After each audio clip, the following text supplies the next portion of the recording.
So if you want to make sure you never lose your passwords in Bitwarden in 2026, yeah, backing up your vault is something you should definitely do. It only takes a few minutes, but it can save you from a lot of trouble later. First, log into the Bitwarden web vault and go to your account settings.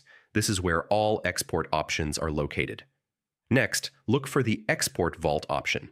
This lets you download a copy of all your stored passwords and secure notes. Now, choose your format. For most users, encrypted export is the safest option because it keeps your data protected even if the file is exposed. Bitwarden will ask for your master password to confirm the export. Enter it carefully to continue. Now download the file and store it somewhere safe, like an encrypted drive or offline storage.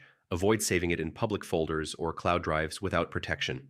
If you want extra safety, you can keep multiple backups in different secure locations. Just make sure they are all encrypted and protected, and that's it. Your Bitwarden vault is now safely backed up.